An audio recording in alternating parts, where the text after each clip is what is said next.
మన ప్రభువును ప్రియరక్షకుడైన యేసుక్రీస్తు వారి అతి శ్రేష్టమైన నామములో కూడి వచ్చిన వారందరికీ కూడా నా శుభాలు తెలియజేస్తున్నాను. మరి ప్రాముఖ్యంగా ఈ స్థలానికి ఆహ్వానించిన మరి కుటుంబం తమ్ముళ్ళ వారి యొక్క కుటుంబానికి ప్రత్యేకమైనటువంటి వందనాలు తెలియజేస్తూ ఉన్నాను. దేవాతి దేవుని యొక్క కృప, దేవాతి దేవుని యొక్క చిత్తం, మరి దేవాతి దేవుని యొక్క ఆలోచన ప్రకారముగా మనము ఈ యొక్క స్థలములో కూడుకోవడానికి ఒక ప్రాముఖ్యమైనటువంటి ఉద్దేశాన్ని బట్టి ముందుకు కొనసాగుతూ ఉన్నాం. ఆ ఉద్దేశం ఏమిటి అంటే, మరి మనకు అత్యంత ప్రియులు, మనతో కలిసి ముందుకు పరిచర్యలో విశ్వాసములో ముందుకు అడుగులు వేసినటువంటి మరి సంఘానికి సంఘ పెద్దగా నాయకత్వాన్ని వహిస్తూ పరిచర్యలో కూడా ప్రాముఖ్యమైనటువంటి పాత్రను పోషిస్తూ, కుటుంబ పరంగా కూడా ఒక ప్రాముఖ్యమైనటువంటి పాత్రను పోషిస్తూ మరి ముందుకు కొనసాగినటువంటి బాబ్జీ గారి యొక్క జ్ఞాపకార్థ కూడిక విషయమై మనం అందరం కూడా కూడుకొని ఉన్నాం. దయచేసి ಎಲ್ಲರೂ కూడా శ్రద్ధ కలిగి కొద్ది నిమిషాలు దేవుని యొక్క మాటలు మనము వినడానికి, దేవుని యొక్క మాటలు నేర్చుకోవడానికి ప్రయత్నం చేద్దాం. నేను చాలా క్లుప్తంగా నా యొక్క సందేశాన్ని మరి చెప్పి నేను ముగించాలి అని ఇష్టపడుతూ ఉన్నాను. జాగ్రత్తగా ఆలోచన చేయాలి. మరి ఇప్పటికే ఒక సంవత్సరం గడిచిపోతా ఉంది, ఏడాది గడిచిపోతా ఉంది. తండ్రి గారిని మనం కోల్పోయి ఇంచుమించుగా సంవత్సరం గడిచిపోతా ఉంది. వారితో ఉండేటువంటి జ్ఞాపకాలు, వారితో ఉండేటువంటి మరి ఆలోచనలు ప్రతిదినము కూడా మనకు స్మరణలోనికి వస్తూ ఉన్నాయి. ప్రతిదినము కూడా మనను మరి ఆలోచింపజేస్తా ఉన్నాయి. వారు మన ఎడలో చూపించినటువంటి ప్రేమ, కుటుంబ పరంగా, సంఘపరముగా, మరియు బంధుమిత్రుల పరంగా వారు చూపించినటువంటి ప్రేమ ఎప్పటికీ కూడా మనకు జ్ఞాపకమే. గనుక ఈ యొక్క కూడికకు పెట్టబడినటువంటి పేరేమిటి అంటే జ్ఞాపకార్థ కూడిక. ఈ లోకాన్ని విడిచిపెట్టి వెళ్ళిపోయిన వారు అనేక మంది ఉన్నారు. అందరినీ మనము జ్ఞాపకం చేసుకోగలుగుతున్నామా అంటే లేదు. మరి కొంతమంది ఈ లోకాన్ని విడిచిపెట్టి వెళ్ళిపోయినటువంటి తరుణంలో వారి యొక్క మరణాన్ని గురించి కానీ, వారి యొక్క జీవిత విధానమును గురించి కానీ మనము అంతగా మాట్లాడాలి అనేటువంటి ఆలోచన మనకు ఉండదు. అయితే కొంతమంది ఈ లోకాన్ని విడిచిపెట్టి వెళ్ళిపోయిన తర్వాత ఎన్ని సంవత్సరాలు గడిచిపోయినా వారు లేని లోటు మనకు కనబడుతూ ఉంది. మరి వారి యొక్క జీవిత విధానం, జీవిత శైలి, వాటిని అనుదినము కూడా మనము జ్ఞాపకం చేసుకుంటూ ఉంటాం. అది కొందరిని గురించి మాత్రమే. నేను నమ్ముతూ ఉన్నాను, ఆ కొందరిలో మరి తండ్రి గారు ఉన్నారు అని నేను నమ్ముతూ ఉన్నాను. మనము ఎవరినైతే జ్ఞాపకం చేసుకొని చింతపడుతూ ఉంటామో, ఎవరినైతే జ్ఞాపకం చేసుకొని ప్రతిదినము కూడా ఆలోచిస్తూ ముందుకు నడిపించబడతామో, వారిలో ప్రాముఖ్యంగా తండ్రి గారు ఉన్నారు అనేటువంటి విధానం నేను మరొకసారి సంఘం ఎదుట, సమాజం ఎదుట, కుటుంబం ఎదుట నేను జ్ఞాపకం చేస్తూ ఉన్నాను.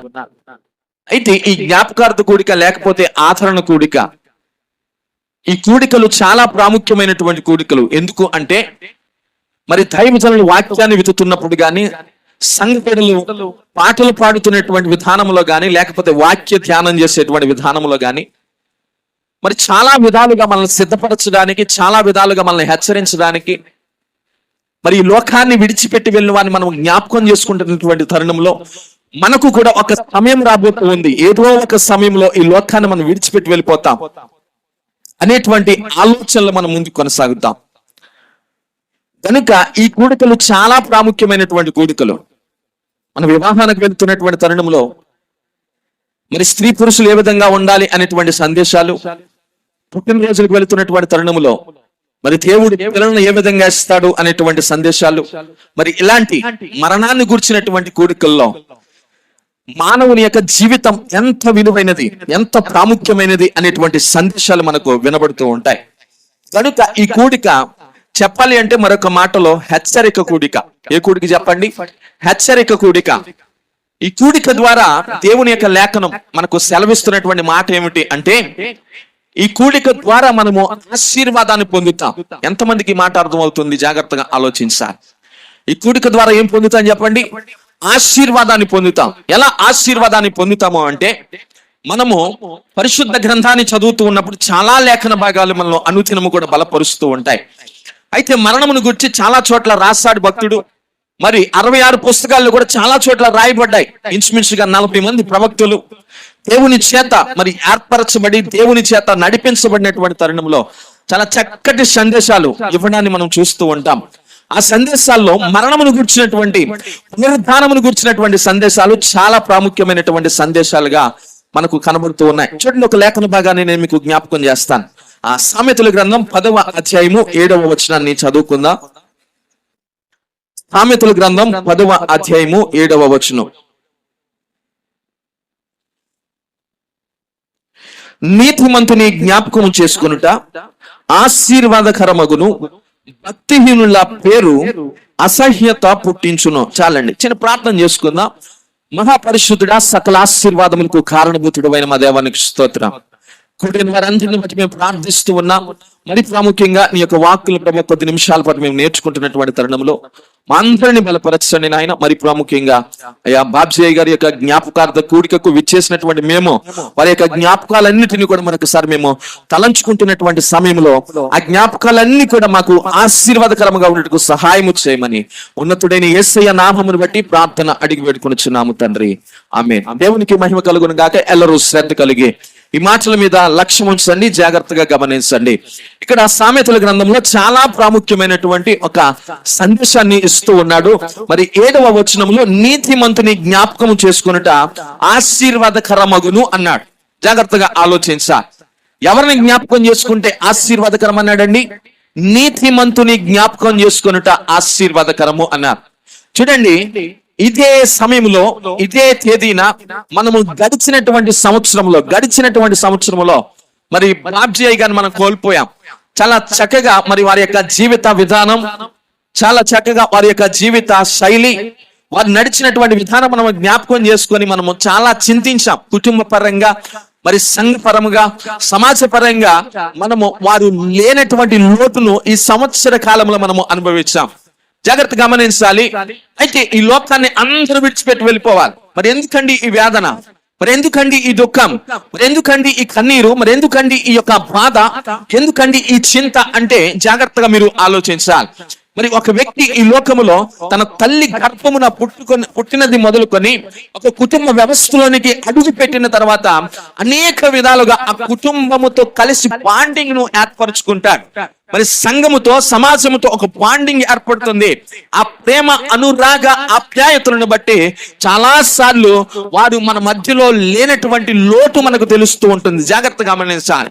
ఇక్కడ మరి సామెతలు రాస్తున్నటువంటి సొలొమోను జ్ఞాపకం చేస్తున్నటువంటి విషయం ఏమిటి అంటే, నీతిమంతులను జ్ఞాపకం చేసుకున్నట్టు ఏమన్నాడండి? ఆశీర్వాదకరము అన్నాడు. జాగ్రత్తగా ఆలోచించాలి. అంటే అందరినీ జ్ఞాపకం చేసుకుంటే ఆశీర్వాదకరం కాదు.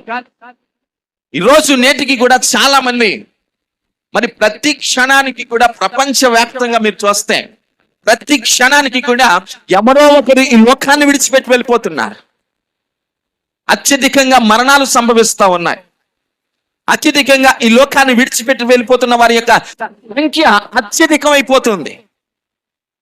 అందరి మరణము ప్రాముఖ్యమైనదేనా? అందరి మరణాన్ని జ్ఞాపకం చేసుకోవడమో ఆశీర్వాదకరమేనా అంటే కాదంట.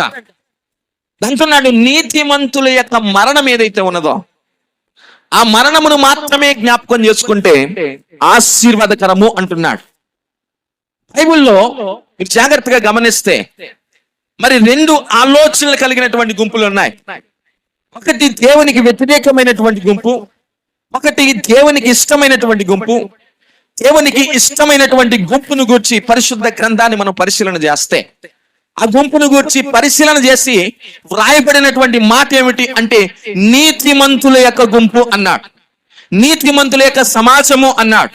ఈ గుంపు ఎవరు అంటే హెబ్రీయులకు రాసినటువంటి పత్రిక 11వ అధ్యాయాన్ని మీరు చదివితే విశ్వాస వీరుల యొక్క జాబితాను గురించి మీరు చదువుతారు. ఈ గుంపు ఎవరు అంటే విశ్వాస వీరులు అని బైబిల్ చెప్తా ఉంది. ఈ గుంపు ఎవరు అంటే దేవునితో నడిచిన వారు అని చెప్తూ ఉంది. ఈ గుంపు ఎవరు అంటే అనునిత్యము కూడా వారి యొక్క జీవితాన్ని చక్కదిద్దుకొని కుటుంబ పరిపాలన విషయంలో, అలాగనే బంధుమిత్రుల స్నేహపూర్వక ఆహ్వానం విషయంలో, మరి కుటుంబంతో కలిసి ముందుకు ఏ విధముగా నడుస్తున్నారో వారి యొక్క ప్రవర్తన అంతటిని కూడా క్యాలిక్యులేట్ చేస్తూ చెప్తూ ఉన్నాడు. వీరు ఎవరయ్యా అంటే విశ్వాస వీరులు, విశ్వాసము ద్వారా నీతిమంతులు అని సాక్ష్యాన్ని పొందారు అన్నాడు. దేవునికి మహిమ కలుగును గాక. ఈరోజు మనం చెప్పాలి అంటే మన క్రియల ద్వారా పొందుకునేది నీతి కాదంట. బైబిల్ చెప్తా ఉంది నీతి అంతా కూడా మురికి గుడ్డలతో సమానం అన్నాడు. కనుక మన క్రియల ద్వారా కాదు. ఈరోజు జాగ్రత్తగా ఆలోచించాలి. క్రైస్తవ జీవితంలో విశ్వాసము అనేది మొట్టమొదటి మెట్టుగా కనబడుతూ ఉంది. విశ్వాసము అనేది ప్రాముఖ్యమైనటువంటి స్థానంలోనికి మనం నడిపిస్తూ ఉంటది. కనుక మరి తండ్రి గారికి ఉండేటువంటి విశ్వాసం మేము జ్ఞాపకం చేసుకుంటూ ఉన్నాం. అంటున్నాడు వారిని జ్ఞాపకం చేసుకుంటే మనము ఆశీర్వాదకరంగా ఉంటాం. పేతురు భక్తుడు అంటాడు కదా, మీరు ఎవరయ్యా అంటే ఆశీర్వాదములకు వారసులవుటకు పిలవబడిన వారు.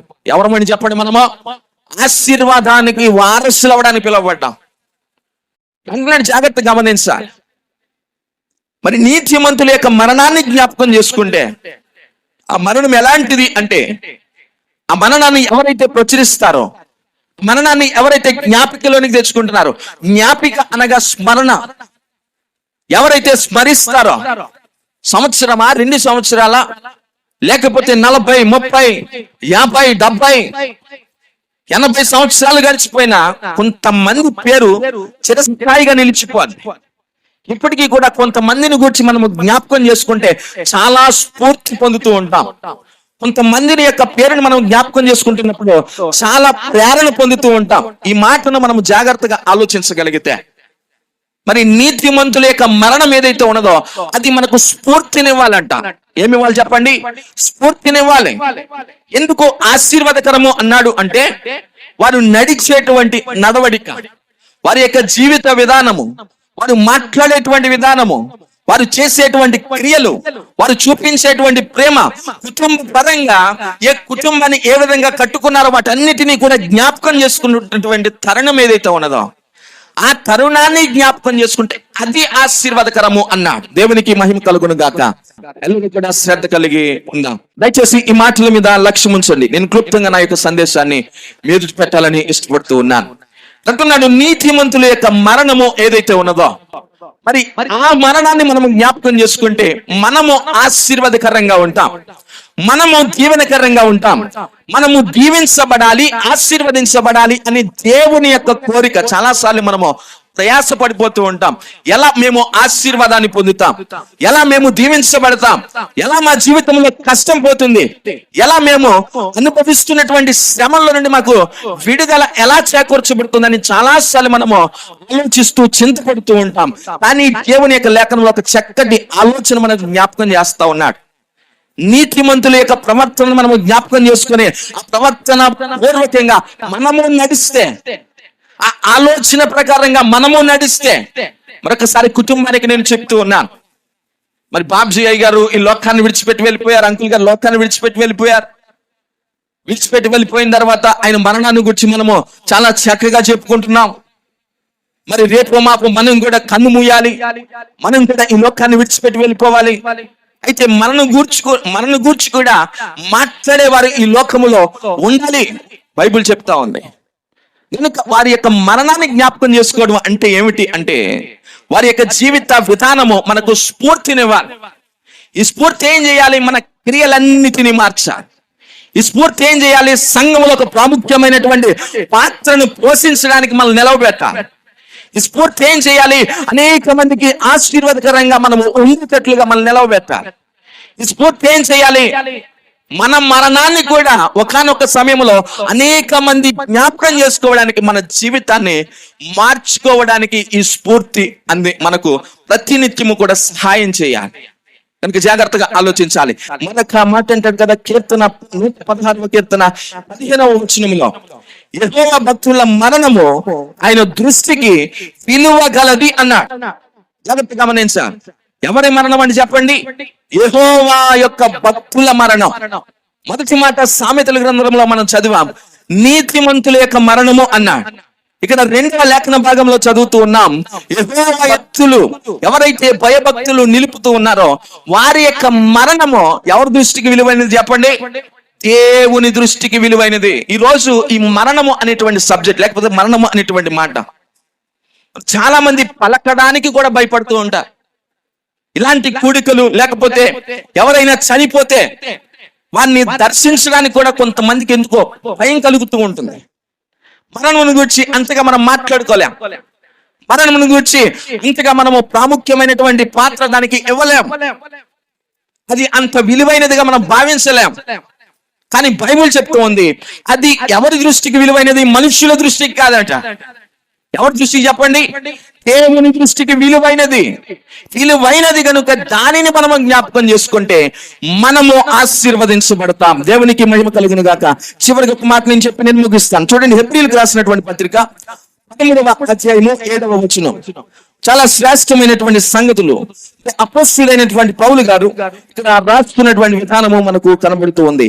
ఆ 13వ అధ్యాయము 7వ వచనం, మీకు దేవుని వాక్యము బోధించి మీ పైన నాయకులుగా ఉన్న వారిని జ్ఞాపకం చేసుకొని వారి ప్రవర్తన ఫలమును శ్రద్ధగా తలంచుకొనుచు వారి విశ్వాసమును అనుసరించుడి అన్నాడు. జాగ్రత్తగా ఆలోచించాలి. మన పైన ఎవరైతే బోధకులుగా, ఎవరైతే నాయకులుగా ఉన్నారో వారు మనకు బోధించినటువంటి విధానాన్ని జ్ఞాపకం చేసుకోవాలి. అంటున్నాడు చూడండి, చాలా శ్రేష్టమైనటువంటి సంగతులు వారి ప్రవర్తన ఫలము అన్నాడు. పుట్టినట్లో చూస్తే వారు అంతము వరకు నడుచుకొనిన రీతి అన్నాడు. ఎప్పటి వరకు చెప్పండి? అంతము వరకు. ప్రారంభం కాదంట. బైబిల్ ఎప్పుడు కూడా ఏం తెలియజేస్తుందో తెలుసా? కార్య ఆరంభము కంటే కార్య అంతము మేలు అన్నాడు. ఎలా ప్రారంభించాము అనేది కాదు. చాలా మంది మరి క్రైస్తవ జీవితంలో మొట్టమొదటిలో చాలా స్థిరమైనటువంటి అడుగులు వేస్తారు. మొట్టమొదటిలో చాలా మరి విశ్వాసపూరితమైనటువంటి ఆలోచనలు కలిగి ఉంటారు. మొట్టమొదటిలో చాలా మరి దయనొందినటువంటి జీవితాన్ని గడుపుతూ ఉంటారు. ప్రతి కాలానికి ఏమైపోతారంటే దేవునికి దూరం అయిపోతారు. మరొకసారి కుటుంబానికి నేను ఈ మాటలు జ్ఞాపకం చేస్తా ఉన్నాను. మీకెవరు ఆదర్శము అంటే లోకంలో ఉండేవారు కాదండి. కుటుంబానికి నేను చెప్తున్నాను, బంధుమిత్రులకు నేను చెప్తూ ఉన్నాను. మీకు ఎవరయ్యా ఆదర్శము అంటే లోకములో సెలబ్రిటీస్ కింద ఎదిగిపోతున్న వారు కాదండి. ఎవరు తెలుసా మీకు ఆదర్శమా? మరి అంకుల్ గారే మీకు తండ్రిగా ఉన్నారు. అన్ని విషయాల్లో ఒక యజమానుడు ఏ విధంగా నడుచుకోవాలో కుటుంబానికి నేర్పించి చూపించారు. దేవునికి మహిమ కలుగును గాక. మరి మా తండ్రి గారి యొక్క పరిచర్య, ఇక్కడ బ్రదర్ ఉన్నారు, వారి యొక్క తండ్రి గారు చాలా పాతకాలము నుండి కూడా వారు పరిచర్యలో ముందుకు కొనసాగిపోతా ఉన్నారు. నిజంగా ఆ పరిచర్యలో మరి చాలా నమ్మకముగా మరి మా చిన్ననాటి నుండి కూడా ఆయన మరణం అయ్యేంత వరకు కూడా ఇక్కడ అంటున్నాడు కదా, అంతము వరకు అన్నాడు. అంతము వరకు కొనసాగినటువంటి ప్రవర్తన అన్నాడు. మరి మా చిన్ననాటి నుండి కూడా వారి యొక్క అంతము వరకు కూడా వారి యొక్క జీవిత విధానము ఎలా ఉందో మాకు తెలుసు. అయితే అంతములో నేను నమ్ముతూ ఉన్నాను, మొదటి క్రియల కంటే తర్వాత క్రియలు దేవునికి నచ్చేటట్లుగా ఉన్నాయి. విశ్వాసము నుండి అధికమైనటువంటి విశ్వాసంలోనికి అడుగు వేశారు. వారి యొక్క విశ్వాసంలో అభివృద్ధి పొందారు. దేవునితో అంటుకట్టబడ్డాడు. ప్రార్థించేటువంటి సమయాన్ని అలవర్చుకున్నారు. వాక్యాన్ని చదివేటువంటి సమయాన్ని అలవర్చుకున్నారు. కుటుంబ పరంగా కుటుంబాన్నంతటిని కూడా దేవుని యొక్క మందిరానికి నడిపించేటువంటి విధానమును అలవర్చుకున్నారు. ఓరకనే నీతిమంతులు అయిపోరండి. ఓరకనే దేవునికి ఇష్టమైనటువంటి మనుషులుగా ఈ లోకంలో ఎవరో తీర్చబడరు. దేవుని యొక్క వాక్య ప్రకారంగా నడిచేవారు మాత్రమే నీతిమంతుల యొక్క జాబితాలోనికి చేర్చబడతారు. దేవునికి మహిమ కలుగును గాక. అంటున్నాడు వారి యొక్క ప్రవర్తన అంతము వరకు వారి యొక్క ప్రవర్తన ఫలము అన్నాడు. తర్వాత రెండవ మాట అంటూ ఉన్నాడు, వారి యొక్క విశ్వాసమును అనుసరించండి. వీటన్నిటినీ కూడా శ్రద్ధగా తలంచాలి అంట, స్మరణలోనికి తెచ్చుకోవాలంట. ఆ కుటుంబం కావచ్చు, బంధువులు కావచ్చు, సంఘము కావచ్చు, అయ్యో ఆ వ్యక్తిని మనం కోల్పోయాం అని చెప్పడం కంటే అలాంటి వ్యక్తిని మనం కోల్పోయినందుకు ప్రతిదినం కూడా మనము ఆలోచిస్తూ ఆ వ్యక్తి నడిచినటువంటి నడవడిక, ప్రవర్తన, క్రియ, ప్రేమ, వీటన్నిటినీ జ్ఞాపకం చేసుకొని నేను కూడా అలా ఉండగలిగితే నా కుటుంబానికి ఒక ప్రయోజనకరమైనటువంటి పాత్రగా మార్చివేయబడతాను అనేటువంటి ఆలోచన మనకు కలిగి ఉండాలి. దేవునికి మహిమ కలుగును గాక. చూడండి, ఇక్కడ అంటున్నాడు వారిని జ్ఞాపకం చేసుకోవాలి అన్నాడు. ఎవరిని జ్ఞాపకం చేసుకోవాలి చెప్పండి? ఎవరైతే నాయకులుగా ఉన్నారో, ఎవరైతే స్ఫూర్తినిచ్చారో, ఎవరైతే మనకు మార్గదర్శకులుగా ఉన్నారో, ఎవరైతే మన ముందు నాయకులుగా ఉండి ఈ లోకాన్ని విడిచిపెట్టి వెళ్ళిపోయి వారిని జ్ఞాపకం చేసుకోవాలి. సామెతల్లో అన్నాడు భక్తుడు, నీతిమంతులను జ్ఞాపకం చేసుకునుట ఆశీర్వాదకరము. ఆ వాగ్దానం మన జీవితంలో మనము పొందుకుంటాం. దేవుడు ఈ మాటలు మన అందరి వెనుకల్లో దీవించి ఆశీర్వదించును గాక. దైవజనులకి యొక్క సమయాన్ని అప్పగిస్తూ ఉన్నా.